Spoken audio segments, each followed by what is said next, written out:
Bonjour et bienvenue à cette conférence dans le cadre des Vendredis horticoles de la Montérégie, organisée par le ministère de l'Agriculture, des Pêcheries et de l'Alimentation. Je vous présente cette conférence en mon nom et en celui d'Isabelle Couture, qui est conseillère en horticulture en Montérégie-Est. Je m'appelle Elisabeth Lefrançois et je suis répondante en horticulture biologique pour la Montérégie-Est et Ouest. Les mycorhizes font partie des intrants utilisés depuis plusieurs années déjà. On sait que l'association des mycorhizes avec la plante apporte plusieurs avantages. Mais est-il toujours nécessaire d'en faire l'inoculation? Ce n'est pas toujours évident de répondre à cette question. Surtout dans un système de production biologique où on sait qu'il va souvent y avoir un taux de matière organique et une biodiversité plus élevée. La conférence de ce matin nous présente les résultats obtenus lors d'essais d'application de mycorhizes dans une culture de carottes, en sol minéral, dans un contexte de transition biologique. Notre conférencier est Jonathan Roy, qui est conseiller en agriculture biologique du MAPAC de Chaudière-Appalaches. Il compte plus de 23 années d'expérience à titre de conseiller agricole.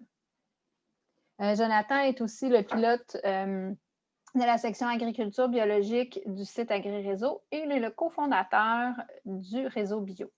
Il participe à chaque année à plusieurs essais d'innovation et de transfert technologique. Avant de commencer, je tiens à vous informer que la conférence de ce matin est préenregistrée. Par contre, notre conférencier, Jonathan Roy, sera présent tout le long de la rencontre dans la zone de clavardage qui est située à la droite de votre écran. Vous pouvez poser vos questions tout au long de la conférence dans la petite zone juste ici.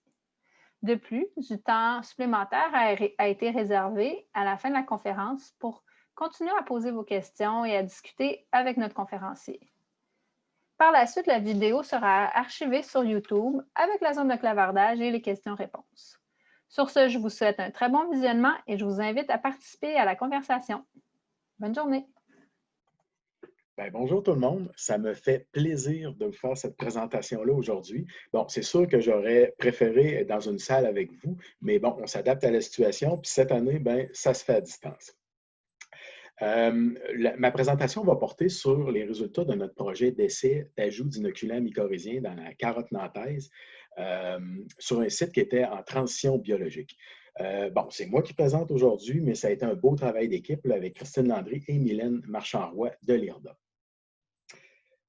L'ajout d'inoculants mycorhiziens, on peut l'ajouter en fait au semis. Donc, soit que ça arrive dans l'enrobage de la semence, donc l'inoculant mycorhizien est ajouté dans l'enrobage, ou comme nous, dans le cadre du projet, c'est une poudre qu'on ajoute à nos semences avant de les mettre dans le semoir. Ça peut aussi être fait dans le substrat et ça peut aussi être ajouté à la transplantation. Puis pourquoi est-ce que des fabricants qui fabriquent des inoculants mycorhiziens, pourquoi est-ce que ça se vend? Bien, semble-t-il que l'ajout d'inoculants mycorhiziens aurait un effet sur les rendements. Comment ça aurait un effet sur les rendements? Bien, premièrement, par l'augmentation de l'absorption de certains éléments nutritifs, principalement le phosphore, un peu l'azote aussi, certains oligo-éléments, et aussi ça aurait un effet sur l'absorption de l'eau. Autre chose, ça favoriserait une meilleure activité hormonale chez la plante aussi. Un autre point aussi, c'est que les mycorhizes produisent de la glomaline. La glomaline, c'est une protéine pérenne qui aide à l'agrégation du sol, en fait, donc qui aide à une meilleure structuration des sols. Autre chose aussi, c'est que les mycorhizes augmentent la résistance au stress chez la plante. Donc, que ce soit les stress environnementaux, par exemple des stress hydriques, ou des pathogènes, maladies, insectes. On dit aussi que les souches commerciales ont été développées comme étant des souches plus performantes. Puis, ben, dans le cadre de notre projet plus spécifiquement, dans la carotte, ça favoriserait un meilleur feuillage, une meilleure vigueur, une meilleure uniformité d'émergence et plus de rendement. Bon, ça, on va y revenir un petit peu plus tard là-dessus. Bon, nous, comme je vous disais, on était sur un site en transition biologique, puis on y voyait un intérêt peut-être encore plus important d'utiliser un inoculant mycorhizien dans cette période-là. Pour plusieurs raisons, notamment parce que, bon, on arrivait d'une période où les surfaces étaient en production conventionnelle. Donc, qui dit production conventionnelle dit utilisation souvent de fertilisants et de pesticides de synthèse, ça, on sait que ça a un effet très négatif sur les mycorhizes indigènes du sol. Autre chose, on était aussi, nos parcelles étaient en prairie, donc avant l'établissement des cultures maraîchères, donc avec beaucoup de vivaces, avec beaucoup de chiens-dents aussi, entre autres. Donc, il a fallu travailler beaucoup notre sol pour éliminer le chien-dent, entre autres, puis les autres vivaces. Donc, qui dit sol à nu et travail du sol, dit aussi qu'on nuit beaucoup là, aux mycorhizes indigènes. C'est important de connaître les coûts aussi. 500 grammes d'inoculant mycorhizien, ça coûte à peu près 335 $. Avec 500 grammes, on inocule 2,2 millions de carottes nantaises. C'est variable les quantités nécessaires selon les cultures, mais dans le cas de la carotte nantaise, c'est 2,2 millions de carottes nantaises avec 500 grammes. Ça veut dire que selon le taux de semis, on peut faire de 1 à 3 hectares de carottes nantaises là, avec un 500 grammes. Ça, je vais y revenir un petit peu plus tard aussi, là, mais dans un sol en santé, on retrouve un paquet de micro-organismes, dont une population naturelle de mycorhizes. Ça, c'est important de le savoir aussi. La souche commerciale qui a été développée et qui est produite et vendue, en fait, ce que je dois vous dire, c'est que c'est une souche qui a été trouvée ici à l'état naturel, là, pas bien loin, sur la rive sud de Québec, là, à Pont-Rouge. Donc, la souche commerciale qui est commercialisée à peu près partout dans le monde actuellement, elle vient d'ici, donc elle vient de la région de Pont-Rouge. Et cette souche-là ne colonise pas ou très, très peu les familles de cultures suivantes. Ça, c'est important de le savoir aussi. Toutes les brassicacées, donc la famille des choux, choux-fleurs, navets, toutes les canolas, rutabaga, rabiole, choux-fleurs, brocolis, les chénopodiacées aussi, donc épinards, betteraves, et les éricacées, bleuets, canneberge. Donc, ça ne veut pas dire que, par exemple, les éricacées ne sont pas mycorhizées, mais la souche commerciale n'est pas adaptée à cette famille-là. Bon, je vous ai mis des petits chameaux ici avec des photos. Comment ça fonctionne, en fait, la mycorhisation. Bon, avec la flèche, là, je vais vous montrer. Ce qu'on ajoute, en fait, avec l'ajout d'inoculants mycorhizien, c'est les spores qu'on voit ici. Des spores vont sortir les ifs. Les ifs, elles vont partir à la recherche de racines. Donc, on a une racine pour faire une symbiose, en fait. La mycorhize, elle fait une symbiose avec la plante. Donc, la mycorhize va apporter à la plante, comme on l'a vu tantôt, certains éléments nutritifs et la plante, en échange, va lui redonner des sucres, des carbones. Donc, c'est vraiment une symbiose qui a été développée là, au tout début là, de l'apparition des premières plantes terrestres. Il y a déjà eu symbiose là, entre les plantes et les mycorhizes très rapidement. Puis la majorité des plantes terrestres ont une symbiose avec des mycorhizes. Par la suite, bon, la mycorhize, elle va entrer dans la racine, dans la radicelle. Donc, on le voit ici. D'ailleurs, les mycorhizes commerciales, c'est des mycorhizes arbusculaires. Donc, on peut comprendre d'où vient le nom. Là. On le voit ici, une très, très belle photo. Ça ressemble à un petit arbre. Puis après ça, ben, elle va repartir finalement de la racine, la mycorhize, pour aller chercher des éléments nutritifs là, un peu partout. Donc, ça a l'effet, en fait, si on voudrait dire, de prolonger le système racinaire de la plante aussi. Donc, l'objectif global du projet, c'était de tester si les souches commerciales inoculées au semis de la carotte nantaise parvenaient à compétitionner les souches indigènes du sol pour coloniser la plante hôte et si, une fois la symbiose établie, celle-ci parvient à faire mieux que celle établie par la population indigène. Tout ça dans un sol en transition biologique et sur 2 années. Donc, le projet a eu lieu en 2018 et en 2019. On voulait répondre aux questions suivantes dans le cadre du projet. Est-ce que, suite à l'ajout de mycorhizes commerciales, la colonisation racinaire mycorhizienne, elle est meilleure? Est-ce que cette colonisation est bien due à la souche commerciale? Ça, c'est important de le valider aussi. Est-ce que l'inoculum modifie les quantités d'azote et de phosphore disponibles du sol, ainsi que dans le feuillage et la racine? Est-ce que l'inoculum entraîne un meilleur développement des plants? Et là, ça, c'est probablement le point qui nous intéresse le plus. Est-ce que l'inoculum améliore le rendement et la qualité des carottes récoltées?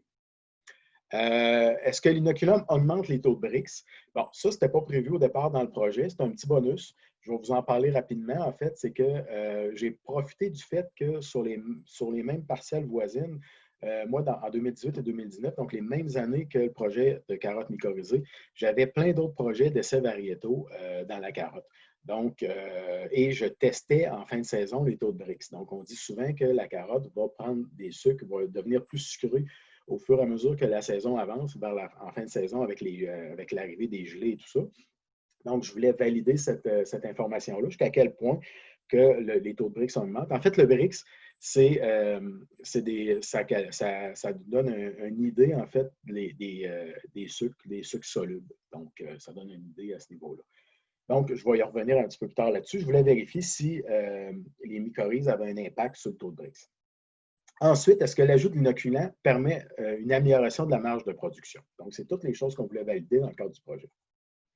Bien, ça résume très, très bien. En fait, la vraie question qui a été popularisée par Pierre-Yves McSween, en as-tu vraiment besoin de l'ajout d'inoculant mycorhizien? Donc, c'est ça à quoi on voulait principalement répondre. Bon, les différentes étapes, ça c'est important des connaître aussi. Le précédent de nos parcelles, c'était une vieille prairie. Donc, une prairie avec un petit peu de chien-dent. On n'était pas énormément infecté de chien-dent. Donc, on a pu se permettre de faire un labour à l'automne précédent pour détruire la prairie. L'année qu'on va appeler l'année 1, on a fait une jachère de printemps, donc pour justement se permettre d'éliminer les vivaces, dont les petites parcelles de chien-dent, les petites parcelles de chien-dent qu'on avait un petit peu partout. Donc, travail du sol aux 10 à 15 jours en conditions sèches, sol à nu. Donc, on ne s'est pas gêné pour travailler notre sol puis le garder à nu, là, justement pour ne pas favoriser les mycorhizes indigènes.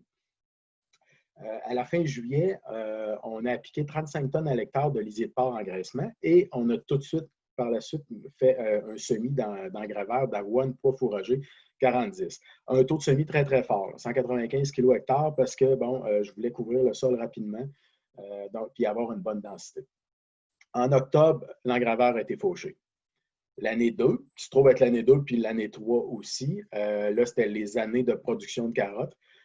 Au printemps, on a fait le passage du NERS à disque pour détruire les quelques résidus d'engraveur qui restaient en surface. D'ailleurs, l'engraveur, on ne l'a pas enfoui à l'automne. On l'a simplement fauché, on l'a laissé là, puis on a compté sur la décomposition hivernale et de fin d'automne pour faire une partie du travail. Mais il restait bien sûr un petit peu de résidus en surface qu'on a simplement éliminé avec un passage du NERS à disque.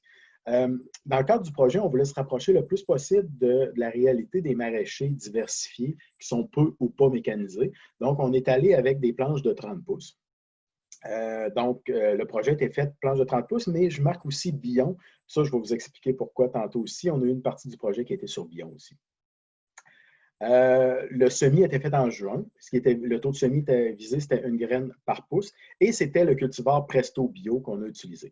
Au départ du projet, on voulait de la variété Bolero, qui est un classique, mais on était incapable d'avoir de la Bolero bio enrobée. Donc, c'est pour ça qu'on s'est retourné vers la variété Presto, qui a très bien produit dans notre situation.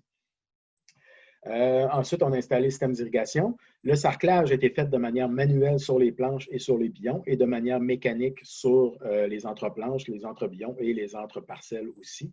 On n'a fait aucune fertilisation l'année de production, justement pour favoriser la mycorhisation, l'impact des mycorhizes. Aucune fertilisation l'année de production et la récolte a été faite 90 jours après le semis. L'installation des parcelles, maintenant, on était situé à la station de recherche de l'IRDA à Saint-Lambert-de-Lauzon. On a fait certifier des parcelles en bio là, pour faire différents projets. Le type de sol, c'est un loam sableux sur fond de loam argileux. C'est peut-être pas le sol idéal pour faire du maraîchage, mais c'est assez représentatif là, de plusieurs de nos maraîchers dans la région puis dans plusieurs régions. Donc, l'installation des parcelles, en fait, on avait 3 répétitions. Donc, on avait 3 parcelles, ça c'était à chaque année, bien sûr, 3 parcelles avec ajout d'inoculant mycorhizien et 3 parcelles sans ajout d'inoculant mycorhizien. Chaque parcelle était séparée d'un minimum de 12 pieds, de 4 mètres. de sol à nu pour éviter qu'il y ait une contamination, donc que la mycorhize saute d'une parcelle à l'autre. Pourquoi 12 pieds? Simplement parce que le contrôle des mauvaises herbes était fait avec un équipement de 12 pieds là, entre les parcelles. Bon, on voit ici sur la photo, on a les planches de 30 pouces et on a des billons juste à côté. En 2018, là, je ne sais pas si vous vous en rappelez, mais juin 2018 était excessivement sec. Nous, au départ, dans le projet, on n'avait pas prévu d'installer de système d'irrigation. Et on a eu une très, très mauvaise levée. Donc, on s'est reviré très, très rapidement. Donc, sur nos planches, qui était le premier semis, on a eu une mauvaise levée due à un manque d'eau. Donc, on a installé rapidement un système d'irrigation et on a monté des billons cette fois-ci. Pourquoi des billons? Simplement parce que l'équipement pour former nos planches de 30 pouces n'était plus disponible. Puis, on avait une billonneuse de disponible sur place. Donc, là, à ce moment-là, on se rapproche peut-être un petit peu plus de la réalité des maraîchers sur plus grande surface. Donc, on est allé avec des billons avec un rang par bion. Donc, voilà pour 2018. Pour 2019, ben là, comme ça arrive souvent, hein, 2018, on n'avait pas prévu de système d'irrigation et ça a été très sec au printemps. 2019, on s'est dit, on ne prend pas de chance. On a installé le système d'irrigation tout de suite en début de saison, puis on n'a pas vraiment eu de besoin. Là, on a eu un petit peu d'eau de façon régulière au printemps, mais bon, le système d'irrigation était bien établi. Donc, nos parcelles ont pu être conservées là, sur nos planches de 30 pouces. On avait 3 rangs de carottes par planche de 30 pouces. Donc, voilà le schéma de l'aménagement 2019. C'est important de faire une caractérisation du sol hein, parce qu'on sait que les mycorhizes, l'ajout d'inoculants mycorhizien fonctionne mieux quand on a un bon pH, puis quand le phosphore n'est pas trop élevé non plus dans nos sols. Donc, on a validé ça. Donc, le pH était très bon. Là, ça varie selon les parcelles et les années entre 6 et 6,4. Et le phosphore était moyen. Donc, c'était parfait pour faire ce type d'essai-là. Ce qui est important de noter, c'est que selon les recommandations des grilles de référence en fertilisation du CRAAC, il aurait fallu apporter 80 kg à l'hectare d'azote, entre 85 et 105 kg à l'hectare de phosphore selon les années, puis 120 kg à l'hectare de potassium. Bien sûr, on n'a pas fait ça parce qu'on voulait vraiment favoriser l'expression de la mycorhisation. Donc, on a compté exclusivement sur notre fertilisation qu'on avait apportée l'année qui précédait, là, le 35 tonnes à l'hectare de lisier, plus notre engraveur d'avoine. Aucune autre fertilisation les années de production de carottes. On voulait vérifier la charge du sol en azote et en phosphore soluble aqueux 50 jours après le semis et à la récolte. Donc, on voulait comparer avec ajout d'inoculants mycorhiziens versus sans mycorhize. Bon, je vous ai mis le petit tableau ici, mais ce qu'il faut retenir, en fait, c'est qu'on n'a pas de différence notable au niveau de l'azote et du phosphore dans les parcelles inoculées ou non inoculées. Les variations sont influencées plus par les facteurs de site et par des facteurs d'année que par des facteurs d'inoculants mycorhiziens ou non. Et la charge en azote était à des niveaux suffisants pour soutenir les besoins nutritionnels de la carotte malgré l'apport externe d'azote pendant la saison. Donc, ça veut dire qu'avec notre lisier et notre engraveur de l'automne précédent, on avait tout ce qu'il fallait au niveau de l'azote pour combler les besoins de notre carotte. Donc, ça, c'est important de le savoir aussi. Ensuite, on voulait évaluer le statut nutritionnel à 50 jours après le semis. Au niveau de l'azote, du phosphore, du potassium, du calcium et du magnésium. Ce qu'il faut noter, en fait, c'est qu'il n'y a pas de différence dans le statut nutritionnel du feuillage des carottes. Donc, c'était dans le feuillage que ces données-là étaient prises. Donc, aucune différence que c'était inoculé ou non. Rien de significatif à ce niveau-là. Ensuite, on a vérifié la biomasse sur base sèche produite par le feuillage et les racines. Encore une fois, comparé ajout d'inoculants mycorhizien, les parcelles inoculées versus non inoculées. Ce qu'il faut noter, c'est que la biomasse foliaire est très comparable. Donc, il n'y avait aucune différence significative. La biomasse racinaire a été comparable en 2018 pour toutes les parcelles. Par contre, en 2019, on avait une différence. Donc, on a eu 0,7 tonnes de moins, en fait, dans les parcelles inoculées, sur base sèche toujours, là, dans les parcelles inoculées versus non inoculées en 2019. C'est particulier. Donc, bien sûr, on avait moins de biomasse, donc le prélèvement total des plants entiers en azote, phosphore, potassium était similaire en 2018, mais il y en avait une différence en 2019 due à la différence de biomasse. Les rendements maintenant. Bon, vous avez la colonne en bleu qui sont les parcelles inoculées et en rouge les parcelles qui n'ont pas été inoculées. Bien, en 2018, on a eu 2,8 tonnes à l'hectare de plus. Ça, c'est vraiment surprenant. Puis là, je ne sais pas s'il y a des représentants qui m'écoutent présentement, mais ils n'aimeront pas ce que je vais dire. On a eu 2,8 tonnes à l'hectare de plus dans les parcelles qui étaient non inoculées. Ça veut dire 6 de plus dans les rendements totaux. Et en 2019, la différence est encore plus importante. On avait 14 plus de rendement dans les parcelles non inoculées. Ça veut dire 5,2 tonnes à l'hectare de plus. On continue. Au niveau des rendements vendables maintenant, là, la différence est encore plus importante. En 2018, on avait 8 plus de rendement, 3,5 tonnes à l'hectare de plus. Et en 2019, on a eu 33 plus de rendement, 8,1 tonnes à l'hectare de plus dans les parcelles non mycorhizées. C'est particulier. Dans les parcelles inoculées, on a remarqué qu'on avait une densité des populations qui était plus faible. Est-ce que c'était dû au semis? Bon, on sait que, d'ailleurs, je ne vous ai pas parlé du semis, là. On a fait notre semis avec un petit semoir manuel de précision, un semoir Jang, qui est très utilisé par les maraîchers, peu mécanisé, en tout cas sur petite et moyenne surface. C'est important de faire attention au niveau du semis parce qu'on ajoute une poudre. L'inoculant mycorhizien est dans une poudre, donc c'est important de faire attention à ce niveau-là. Nous, on a été très prudents là-dessus. On s'est validé et revalidé. Donc, on a vraiment calibré nos semoirs à chaque semis avec inoculation ou sans inoculation. Donc, on ne pense pas que l'erreur vient de là. Est-ce que le fait d'avoir ajouté des mycorhizes au semis, ça a un effet sur la germination? C'est une question qu'on se pose. Ce qu'on a remarqué, c'est que dans nos parcelles inoculées, on avait des plus grosses carottes. Bon, c'est sûr que la densité était plus faible, donc c'est sûr que normalement, dans ce temps-là, on va retrouver des plus grosses carottes. Mais est-ce que c'était aussi dû à la mycorhisation? Peut-être. On ne sait pas. Ce qu'on a remarqué aussi, ça c'est important, c'est qu'on avait plus de carottes difformes.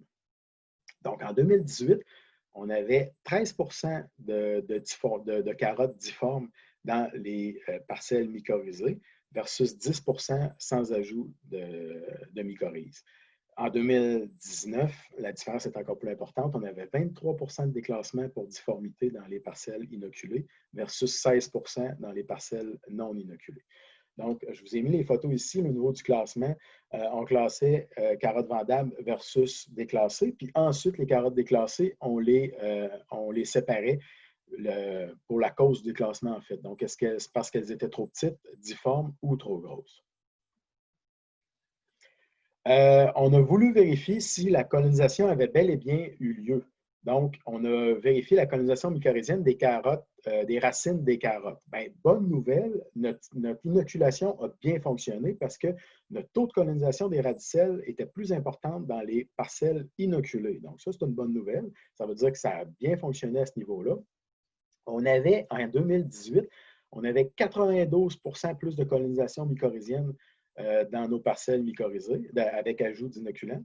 Et en 2019, on avait 22 Bon, il y a peut-être, dans le décompte là, du pourcentage de colonisation, il y a possiblement une légère surestimation due au fait que c'était difficile de discriminer la colonisation mycorhizienne de la colonisation parasitaire ou saprophyte. Saprophyte, c'est les champignons qui se nourrissent de matière organique inerte, de matière organique sans décomposition. Mais ça a un impact mineur là, quand même sur le pourcentage. Donc, je voulais juste le spécifier qu'il y a possiblement une légère surestimation à ce niveau-là, mais cette surestimation-là, elle est valide autant pour les parcelles mycorhizées que non mycorhizées. Donc, je pense qu'on peut quand même se fier à ces données-là, qu'on avait réellement une mycorhisation qui était plus importante dans les parcelles avec ajout d'inoculants mycorhizés. On a voulu vérifier par après, oui, c'est beau avoir de la mycorhisation, mais est-ce que c'est la bonne espèce de mycorhize? Donc, est-ce que c'est l'espèce commerciale qu'on a détectée? Donc, on a fait cette analyse-là. Et bonne nouvelle, c'est qu'on a une fréquence plus élevée de l'espèce commerciale dans les radicelles avec inoculation, dans les parcelles avec inoculation. Bon, là, il faut faire attention. Dans le cadre de notre analyse, on n'a pas pu aller à la souche. Donc, on n'est pas sûr à 100% que c'était la souche commerciale, mais ce qu'on sait, c'est que c'est l'espèce commerciale. Donc, ça donne une très, très bonne idée. Ce qu'on a remarqué aussi, puis ça, c'est super intéressant, c'est qu'on avait une présence vraiment importante de mycorhizes indigènes, donc des gloméracées indigènes. Ça, c'est super intéressant. Donc, malgré ce qu'on a fait par l'année qui précédait, le travail du sol à nu et tout ça, même au printemps, pour monter nos planches, on a travaillé beaucoup notre sol, donc on était assez dur sur les mycorhizes indigènes. Malgré tout ça, on a eu vraiment une présence importante de mycorhizes indigènes. Donc, voilà pour ça. Bon, je vous ai dit que je vous reviendrai sur les taux de BRICS, qui est un bonus qui s'est ajouté dans le cadre du projet, qui n'était pas prévu au départ, au niveau de l'évolution des taux de BRICS dans la carotte en fin de saison. Donc, si on remarque, là, c'est vraiment intéressant. Puis ça a été le même dans toutes les variétés de carottes. On voit qu'on a vraiment une légère augmentation, puis même une augmentation quand même assez importante des taux de BRICS en fin de saison. Ça a été, là, je vous ai mis ici dans le cadre du graphique seulement 2019. 2018, c'était assez semblable aussi. On a les 9 dernières semaines avant la récolte. Donc, à chaque semaine, on prenait les taux de BRICS dans nos parcelles de carottes. Et on est parti là, à la fin août, on était à 5 points, mettons, je vais vous dire, en bas de 6, là, entre 5,5 et 6 au niveau du taux de BRICS. On a eu notre premier gel le 19 septembre en 2019. Et on voit, là, ça monte, ça continue à monter. La barre rouge, c'est dans les parcelles mycorhizées. La barre bleue, c'est dans les non mycorhizées. Donc, c'est très, très semblable. Là, il n'y a aucune différence significative jusqu'à la fin. Là, les 2 dernières semaines, on a commencé à avoir une différence au niveau du taux de BRICS dans les parcelles mycorhizées versus non mycorhizées. Est-ce que ça serait tenu dans le temps? Encore plus longtemps, je ne sais pas. Ou la différence se serait estompée avec le temps, je ne sais pas. Là, on était rendu le 31 octobre. C'était plus que le temps de finir toutes les récoltes des carottes. Donc, on n'est pas allé plus loin à ce niveau-là. Mais c'est intéressant de voir, premièrement, qu'on a, oui, une augmentation du taux de BRICS dans les carottes en fin de saison. Puis, oui, on semble peut-être avoir une différence au niveau du taux de BRICS dans les carottes mycorhizées versus non mycorhizées. Donc, ça serait à pousser peut-être un petit peu plus à ce niveau-là. En conclusion, bon, dans le cadre de notre projet, à 3 répétitions sur 2 ans, on a eu, vous l'avez vu, aucun avantage à inoculer avec des mycorhizes commerciales. Pourquoi? Est-ce que c'est dû à la fertilité naturelle de notre sol? Est-ce que c'est dû au fait qu'on a un sol en santé? Oui, on a un sol qui est quand même assez bien, somme toute, mais on a quand même été, comme je vous disais tantôt, on était assez dur quand même au niveau de la préparation du sol. Est-ce que c'est dû au fait qu'on est dans une zone géographique qui est déjà l'autre de la souche indigène de l'espèce commerciale? Je vous disais tantôt que la souche commerciale qui est produite à peu près partout dans le monde vient de Pont-Rouge. Donc, on peut s'attendre que c'est possible qu'on ait une souche à peu près semblable ici aussi dans la région. Quand on est dans nos parcelles d'essai à Saint-Lambert, si on se monte un peu et on regarde au loin, l'autre bord du fleuve, on voit quasiment Pont-Rouge. J'exagère un peu, mais on n'est quand même pas loin. Par contre, ce qui est important de noter aussi, c'est que le taux de colonisation et l'occurrence de l'espèce commerciale étaient plus élevés sur les radicelles ayant reçu l'inoculum. Donc, ça, c'est important de le savoir aussi. Donc, je conclurai de cette façon-là. Faites vos propres essais à la ferme. Ce n'est pas parce que ça n'a pas fonctionné pour nous que ça ne fonctionne jamais dans aucune situation. Puis ce qu'il faut retenir avant tout, c'est qu'il faut vraiment miser sur un sol en santé, un sol vivant.